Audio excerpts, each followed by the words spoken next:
Kerajaan Mataram Islam ini merupakan hadiah dari Sultan Kepajang yaitu Joko Tingkir kepada Ki Ageng Pemanahan. Dulunya pada saat diberikan, daerah ini masih berupa hutan. Kemudian hutan ini dibuka dan menjadi Kerajaan Mataram Islam.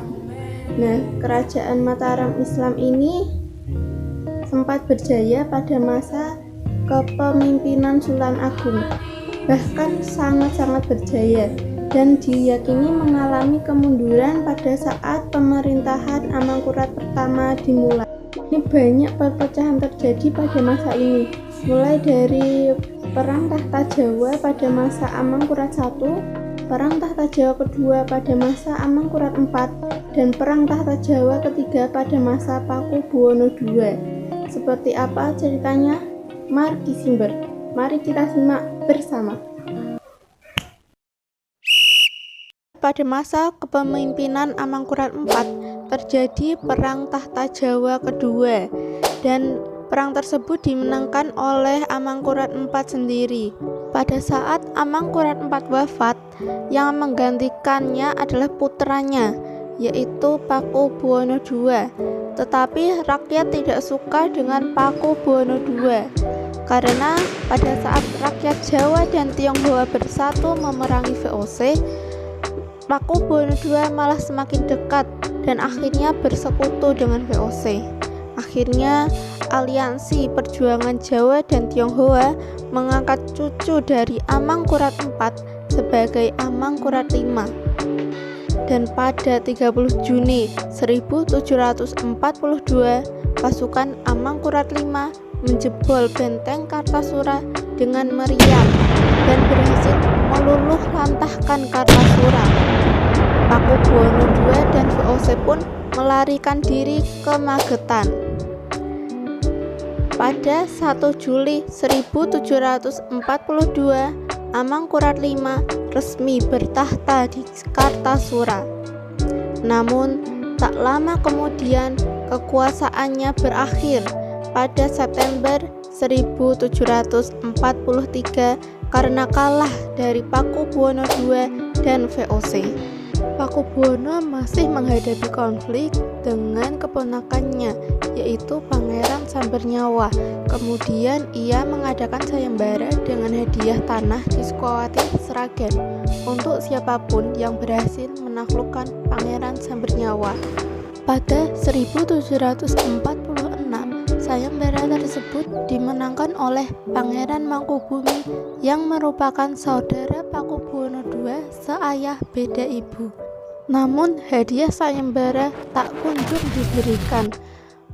Oleh karena itu, Pangeran Mangkubumi dan pasukannya meninggalkan Surakarta dengan kemarahan.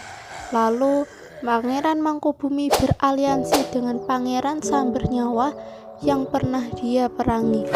Bendera peperangan antar saudara pun berkibar, dan peperangan itu dijuluki Perang Tahta Jawa ketiga.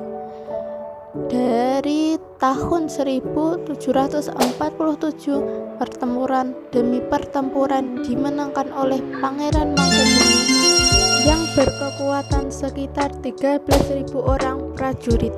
Keadaan Keraton Surakarta mulai terpuruk, dan pada 1749 Pakubuwono sakit parah dan menyerahkan kedaulatan penuh atas kerajaannya kepada VOC pada 11 Desember 1749. Setelah wafatnya Pakubuwono II, Pangeran Mangkubumi mengangkat dirinya sebagai Raja Pakubuwono III pada 12 Desember yang bergelar Susuhunan Kabanaran karena markasnya di daerah Banaran, Sukowati, Sragen. Sedangkan VOC mengangkat putra dari Pakubuwono II sebagai Pakubuwono III pada 15 Desember 1749 yang bergelar Susuhunan Surakarta. Dengan demikian, terdapat 2 orang Pakubuwono III. Pada 1752, aliansi antara Mangkubumi dan Sambernyawa pecah karena perbedaan pendapat. Menurut Sambernyawa, Mataram tidak boleh dibagi, sedangkan menurut Mangkubumi, Mataram seharusnya dibagi menjadi beberapa bagian. Selanjutnya, Mangkubumi bersekutu dengan VOC melawan Sambernyawa. Lalu ada beberapa kesepakatan yang terjadi antara Mangkubumi dan perwakilan VOC kala itu, yaitu Gubernur Pesisir Utara Jawa, Nicholas Hertz. Di antaranya, Pangeran Mangkubumi diminta merelakan daerah pesisir untuk disewakan kepada VOC seharga 20.000 real dengan syarat dibagi dua, yakni masing-masing 10.000 real untuk Pakubuwono III dan Mangkubumi. Akhirnya, pada 13 Februari 1755 dilakukan penandatanganan naskah perjanjian Giyanti. Pengambilan nama Giyanti diambil dari lokasi penandatanganannya sendiri, yaitu Desa Giyanti. Namun sekarang desa tersebut sudah berganti nama dengan nama Duku Kerton, Desa Jatiharjo di Tenggara Kota, Karanganyar, Jawa Tengah. Dalam perjanjian itu terjadi pembagian wilayah Mataram Islam. Pakubuwono III berkedudukan di Surakarta dan Mangkubumi berkuasa di sebelah barat yang berkedudukan di Yogyakarta. Kemudian Pangeran Mangkubumi bergelar Sri Sultan Hamengkubuwono I.